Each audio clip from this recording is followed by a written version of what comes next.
Nahak natomda island amada numit kyani leiba ngamgadagi. Chananaba phasana phangdaba thaknanaba isingsu leitaba atugumba island aduda kamaina nupa amana chahi mari chupna hingaga leirakhibano haibadugi warini. Wari asisu asengba taibangsida thokiba thodokta yumpham oiba warini. Chak mathauda pukning changba misakni. Chak na magi punsida masabu amadi magi thabakpu asuki matik nungsizarami. Chak na thabak tawribasi FedEx company dani. Company asina tawribasi online book parcel sing delivery tawbagi thabakni. Chahi amada 4 lakhs parcel delivery tawba haibasi magi emni. Chak ki girlfriend amasu leirami magi mamingna Eli kawi. Mahaksu company asida thabak tawbani. Magi girlfriend adi makoi ani luhongba pamlami. Adubu chak madugidamak matam kaithokpa ngamlamde. Nongma parcel achauba ama Malaysia tamna thinba tarami. Parcel adudi chak masamag thinba jatnanaba hotnarami. Chatringe mamangda magi girlfriend Eliga unarami. Mahak halakpaga makoi ani luhongsi haina thazaba pirami. Elina chakta gift oina magi photo yauba gari ama pirami. Mabu ningsinglakpa matamda gari asi yengbiyo haina. Chak gari adu yengna airport laami. FedEx company gi private plane adu airport lairami. Plane aduda parcel khara aduga miyoi ahum mari khaktagani yauriba. Plane adu take off tawrami. Pung kharadi plane adu fazana adum pairami. Captain na information ama fangami madudi akan banong lainungsit ama makoy mangda leire. Maram asina mipum kudimak mag subsananaba hairami. Tanjasida chak washroom dagi thoklakpada makhutdagi Elina pirakpa gari adu takhi. Gari adu lokhatnanaba kanna hotnai. Matamduda akan ba turbulence laktuna plane adu yamna kanna nomami. Captain na hairai plane gi engine fail oikre. Emergency landing tawba tare.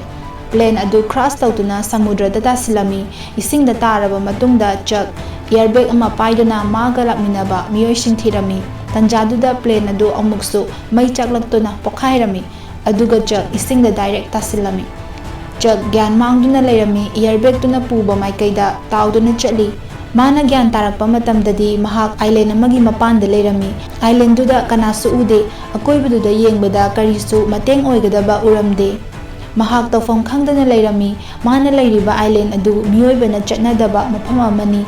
Chak ahanba oina health ki sign semami karigumba plane pairakpada unabagidama.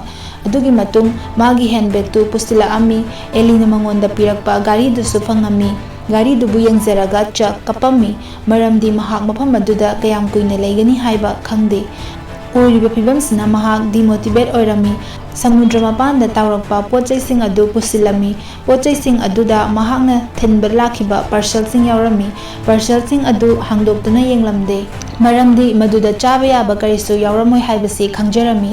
Chananaba amadi ising haibasina hauji mathau taribani. Matangduda magi makok mathakta UV ama taraklami. Chak UV pambi sing adu urami. UV duna thaknanaba amadi chananaba animak piba ngamgani khanduna UV khara thugainanaba hotnarami. Asuki matik kanbana manungi UV mahidu fauba tahanba ngamlamde. Chak akan banung singda UV adu langlangduna thugairaba matung maha karigumba kharadi chaba thakpa phanglami. Mabuk thalami. Chak tumina sum laisinbadi yadabanina akoibaduda koina yengi. Mafam adudagi thoknanaba wakhal thadai. Mana leiriba island adugi chingdugi mathakta kakhatpa horami. Matondagi anakpa akoibada sip lakpa ubra yengnabagidama. Adubu nung maragta chatpada makhong adu yamna soami. Maramdi magi makhongda khumuk tonglamde. Makhong adu soe haidunasu mahak chattuna yengdabadi yade. Aduna chak magi khonggaw adu segaiduna makhong khongpakta yasilami. Asumna amuka mathakta kakhatpa horaklami. Maton yauraga yengdabada achauwa posak ama tawduna laibadu urami. Chak thuna yangna kumdaraktuna yengbadadi tawribadu magalakminaba pilot amagi asibakchang oiraga leirami. Asibakchang adu samudra mapanduda phumjilami. Aduga pilot adugi khumuk torch blade lauthokhawi mangonda kanarakpa yai khanduna. Chak khumuk adu tongzilami. Mathangi ayukta chak na hawgalakpada mana semjaba health sign adu isinggi ipomna khara makhai mutlami. U achauba singna amuk semami. Chak UV nattaba chanabagidama nga phaba isingda kumthara ami. Adubu mapangal waraga toklami. Maramdi mangonda nga phaba yaba khulai amata yaude. Adugi sumathakta mapunsigi ahanba tawbani. ꯃꯁꯥ ꯑꯗꯨ ꯆꯣꯛꯊꯕ ꯌꯥꯕ ꯆꯣꯛꯊꯔꯒ ꯆꯛ ꯅꯤꯡꯍꯟꯅꯔꯝꯃꯤ ꯀꯥꯈꯠꯇꯨꯅ ꯇꯨꯝꯈꯤꯔꯝꯃꯤ ꯅꯨꯃꯤꯗꯥꯡ ꯑꯗꯨ ꯃꯥꯒꯤꯗꯃꯛ ꯑꯁꯥ ꯑꯃ ꯎꯈꯤ ꯂꯥꯞꯅ ꯁꯤꯞ ꯑꯃ ꯂꯩꯕꯗꯨ ꯎꯈꯤ ꯆꯛ ꯀꯟꯅ ꯀꯟꯅ ꯂꯥꯎꯔꯝꯃꯤ ꯂꯥꯎꯖꯔꯤꯕ ꯑꯗꯨ ꯀꯩꯁꯨꯝ ꯀꯥꯟꯅꯕ ꯐꯪꯉꯝꯗꯦ ꯇꯟꯖꯥꯗꯨꯗ ꯇꯣꯔꯆ ꯌꯥꯎꯈꯤꯕꯗꯨ ꯅꯤꯡꯁꯤꯡꯉꯛꯏ ꯇꯣꯔꯆꯇꯨ ꯄꯨꯔꯛꯇꯨꯅ ꯊꯥꯟꯕꯗꯗꯤ ꯁꯤꯞ ꯑꯗꯨ ꯌꯥꯝꯅ ꯂꯥꯞꯅ ꯆꯠꯈꯤꯔꯝꯃꯤ ꯃꯍꯥꯛ ꯁꯥꯊꯤꯅ ꯅꯨꯡꯉꯥꯏꯇꯅ ꯂꯩꯔꯝꯃꯤ ꯀꯔꯤꯒꯨꯝꯕ ꯈꯔ ꯇꯧꯔꯒꯦ ꯍꯥꯏꯔꯕꯁꯨ ꯇꯧꯒꯗꯧꯔꯤꯕꯁꯤ ꯀꯔꯤꯅꯣ ꯈꯪꯂꯝꯗꯦ ꯃꯊꯪꯒꯤ ꯑꯌꯨꯛꯇ ꯆꯛ ꯃꯁꯥꯕꯨ ꯍꯤꯡꯖꯅꯅꯕ ꯇꯧꯕ ꯌꯥꯕ ꯇꯧꯗꯨꯅ ꯋꯥꯈꯜ ꯁꯣꯟꯊꯕꯗꯒꯤ ꯊꯩꯗꯣꯛꯅꯅꯕ ꯍꯣꯠꯅꯔꯝꯃꯤ ꯃꯥꯅ ꯌꯨꯕꯤ ꯃꯀꯨꯗ ꯎꯅꯥꯁꯤꯡꯗ ꯏꯁꯤꯡ ꯌꯣꯛꯁꯤꯜꯂꯝꯃꯤ ꯃꯗꯨꯕꯨ ꯊꯛꯂꯝꯃꯤ ꯆꯛ ꯑꯥꯏꯂꯦꯟ ꯑꯁꯤꯗ ꯂꯩꯔꯛꯂꯤꯕꯁꯤ ꯊꯥ 3 ꯍꯦꯟꯖꯤꯜꯂꯛꯑꯕꯅꯤ ꯃꯥꯅ ꯍꯦꯛ ꯍꯧꯕꯗꯒꯤ ꯍꯧꯖꯤꯛ ꯐꯥꯎꯕꯗ ꯌꯨꯕꯤ ꯈꯛꯇꯅꯤ ꯆꯥꯔꯒ ꯂꯩꯔꯤꯕꯁꯤ ꯌꯨꯕꯤꯗꯨ ꯈꯛ ꯆꯥꯔꯒ ꯂꯩꯕꯗꯤ ꯌꯥꯗꯕꯅꯤꯅ ꯏꯌꯔꯕꯦꯒꯇꯨꯗ ꯏꯁꯤꯡ ꯑꯗꯨ ꯂꯥꯜꯂꯒꯦ ꯈꯟꯅ ꯂꯥꯛꯑꯝꯃꯤ ꯑꯗꯨꯕꯨ ꯌꯦꯡꯕꯗ ꯂꯥꯏꯕ ꯑꯗꯨꯃꯥꯏꯅ ꯑꯁꯦꯡꯕꯗꯗꯤ ꯑꯔꯥꯏꯕ ꯑꯃꯗꯤ ꯅꯠꯇꯦ ꯑꯆꯧ-ꯑꯆꯧꯕ ꯏꯔꯩ ꯑꯃ ꯑꯅꯤꯗꯪ ꯊꯦꯡꯅꯕꯗ ꯃꯍꯥꯛ ꯊꯧꯅꯥ ꯍꯜꯂꯝꯃꯤ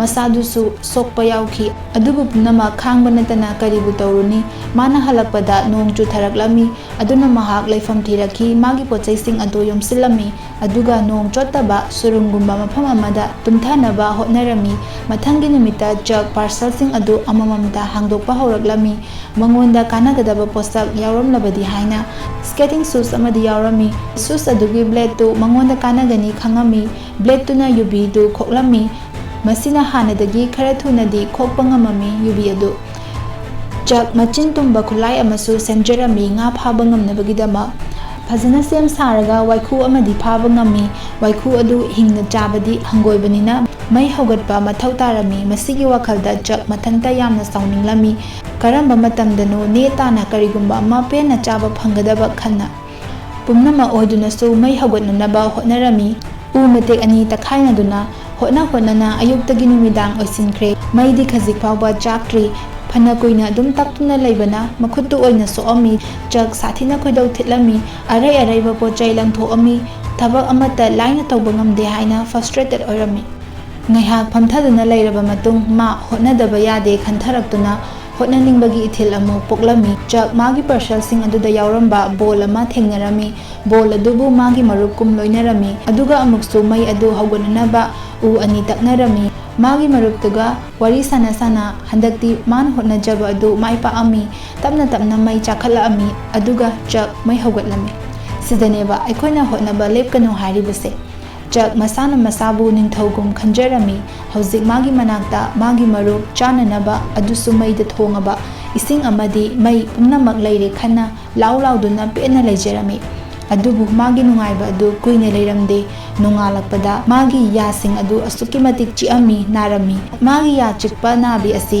ꯍꯥꯟꯅꯗꯒꯤ ꯍꯧꯔꯕꯅꯤ ꯑꯗꯨꯕꯨ ꯃꯥꯒꯤ ꯊꯕꯛ ꯆꯤꯟꯃꯟꯕꯅ ꯊꯑꯣꯏꯅ ꯌꯦꯡꯊꯣꯛꯎꯗꯦ ꯑꯗꯨꯕꯨ ꯍꯧꯖꯤꯛꯇꯤ ꯃꯁꯤꯒꯤ ꯆꯩꯅꯥꯅ ꯁꯥꯊꯤꯅ ꯅꯨꯡꯉꯥꯏꯍꯟꯗꯕ ꯍꯥꯏꯕꯗꯣ ꯑꯣꯏꯔꯦ ꯆꯥꯕꯁꯨ ꯌꯥꯔꯝꯗ꯭ꯔꯦ ꯅꯨꯃꯤꯗꯥꯡꯒꯤ ꯃꯇꯝꯗ ꯃꯥꯒꯤ ꯌꯥ ꯑꯗꯨ ꯐꯨꯛꯇꯣꯛꯑꯒꯦ ꯈꯟꯗꯨꯅ ꯃꯉꯣꯟꯗ ꯂꯩꯖꯕ ꯁ꯭ꯀꯦꯇꯤꯡ ꯁꯨꯁꯇꯨꯒꯤ ꯕ꯭ꯂꯦꯗ ꯑꯗꯨ ꯄꯥꯏꯗꯨꯅ ꯃꯌꯥꯗꯨ ꯐꯨꯛꯇꯣꯛꯂꯝꯃꯤ ꯆꯛ ꯅꯥꯞꯃꯟꯗꯨꯅ ꯈꯨꯗꯛꯇ ꯒ꯭ꯌꯥꯟ ꯃꯥꯡꯈꯤꯔꯝꯃꯤ ꯃꯁꯤꯗꯒꯤ ꯆꯍꯤ 4ꯒꯤ ꯃꯇꯨꯡꯅꯤ ꯆꯛ ꯄꯨꯔꯥ ꯑꯑꯣꯟꯕ ꯑꯃ ꯑꯣꯏꯔꯝꯃꯤ ꯑꯁꯨꯛꯀꯤ ꯃꯇꯤꯛ ꯍꯣꯡꯉꯝꯃꯤ ꯆꯍꯤ 4ꯁꯤꯗ ꯃꯍꯥꯛ ꯈꯨꯗꯣꯡꯊꯤꯕ ꯀꯌꯥꯁꯨ ꯃꯥꯌꯣꯛꯅꯔꯝꯃꯤ ꯑꯗꯨꯕꯨ ꯍꯧꯖꯤꯛꯁꯨ ꯃꯥꯒꯤ ꯋꯥꯈꯜꯗ ꯃꯥ ꯃꯐꯝꯁꯤꯗꯒꯤ ꯀꯃꯥꯏꯅ ꯊꯣꯛꯀꯅꯤ ꯍꯥꯏꯕꯒꯤ ꯋꯥꯈꯜꯗ ꯂꯩꯔꯤ ꯑꯃꯔꯣꯝꯗ ꯃꯥ ꯉꯥ ꯐꯥꯕꯁꯨ ꯐꯖꯅ ꯍꯩꯔꯝꯃꯤ ꯑꯗꯨꯅ ꯆꯥꯅꯕꯒꯤꯗꯃꯛꯇꯗꯤ ꯑꯋꯥꯕ ꯂꯩꯔꯝꯗꯦ ꯃꯥꯒꯤ ꯃꯔꯨꯞ ꯕꯣꯜ ꯑꯗꯨꯁꯨ ꯃꯜꯂꯛꯄꯒꯤ ꯃꯈꯣꯟ ꯊꯣꯛꯄ ꯍꯧꯔꯛꯂꯕꯅꯤ ꯍꯧꯖꯤꯛꯁꯨ ꯆꯛ ꯃꯥꯒꯤ ꯒꯔꯜꯐ꯭ꯔꯦꯟ ꯑꯦꯂꯤꯒꯤ ꯃꯅꯥꯛꯇ ꯁꯣꯏꯗꯅ ꯑꯃꯨꯛ ꯍꯟꯈꯤꯅꯤ ꯅꯣꯡꯃꯗꯤ ꯍꯥꯏꯅ ꯂꯩꯖꯔꯤꯕꯅꯤ ꯃꯥꯒꯤ ꯕꯣꯜ ꯑꯗꯨꯒꯤ ꯃꯃꯤꯡ ꯋꯤꯜꯁꯟ ꯍꯥꯏꯅ ꯊꯣꯜꯂꯝꯃꯤ ꯅꯨꯃꯤꯗꯥꯡ ꯈꯨꯗꯤꯡ ꯕꯣꯜ ꯑꯗꯨꯗ ꯑꯦꯂꯤꯒꯤ ꯋꯥꯔꯤ ꯁꯥꯖꯔꯝꯃꯤ ꯑꯦꯂꯤꯕꯨ ꯃꯤꯁ ꯌꯥꯝꯅ ꯇꯧꯏ ꯍꯥꯏꯔꯝꯃꯤ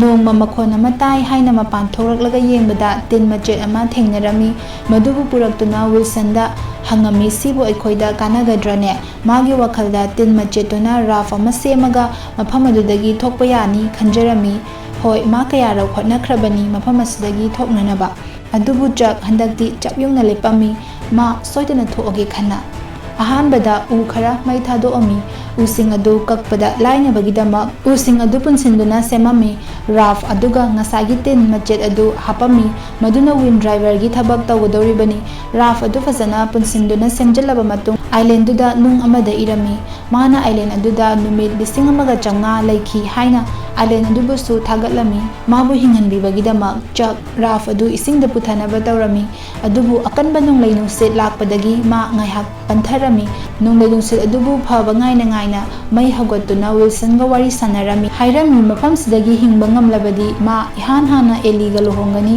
maramdi aina nungtigi mahakhaktani ningsingduna lakliba ngaihak lairaba matung nungsit adusu lepkhre Ralph adu ising makhada thadarami aduga Ralph tuda lakpa horaklami ngaihaki matungda akan-akanba achauba ithak ipom kaya mayoknarami mamangda ireisina mabu maning hanhandona mafamsidagi thokpa ngamankhidabani adubu handakti mathawna pumba puthoktuna mayoknarami aduga ithak irei achauba adu lanthokpa ngamami hojik Chuck yamna haraurami ma irei adu lanthokpa ngami haina adumapu hojiksu chauraba samudra duda chatkadoribasi kadaidano khangbanate achauba well natraga sak thengnabasu yaribani Chuck mathawna di halamde mangda changsilami mana purakpa yubising aduda nonggi sing yoksindona thaklami ayuk nungthildana nga phaduna charami nongmadi mana tumlingai magi maru Wilson isingda takhirami Ralph adudagi lapna tawthakirami Chuckna hagotlakpadadi Wilson lairamdabaduda ma pakhatlami koithi thirami isingda chongthaduna ma bukananaba hotnarami adubu Wilson di yamna lapna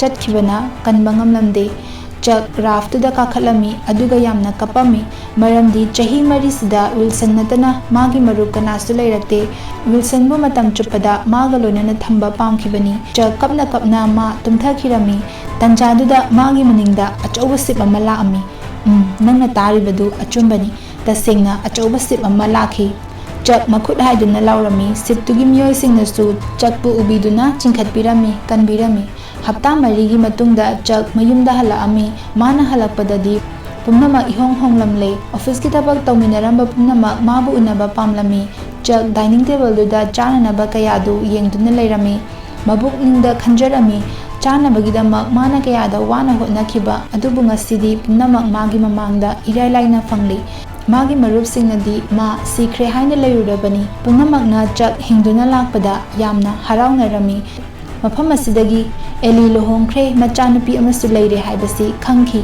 mafam adu tabada Chuck ki thamoidi machet takhre Chuck Ellie bu unaba lakhi chahi mari chukna cheksina thamjarakpa gari adu Ellie da pithoklami Ellie Chuck pu hingna amok magi mamangda leplabadudadi asukimatik nungairami haraurami adubu phibam matamde pumnama hongle maram asina Chuck mafam adudagi thoknanaba tawi Ellie na car gi so ama Chuck ta pirami Chuck na Ellie da matam amada gift oina pikhiba car ni Chuck su car adu thaudoktuna chatpa horai matangduda Ellie nong marakta chelaktuna Chuck pu tanara ami Chuck su car dagi kumthara ami Ellie na Chuck pu konsinki haiki ai ngasi su nangbu nungshiri aigi family na namduna aibu lohong bikhibani aigi thamoidadi nang soidana halakhini haina thazaki Chuck na hairami aigi marangidama nangi semgalakliba family thugaiba pamde kaihanba ngamroi adugi sumathakta nangi na chanupigi khanduna nangi punsida hallo madugi matung Chuck mathwai nungaitana mamanaba amagi manakta laami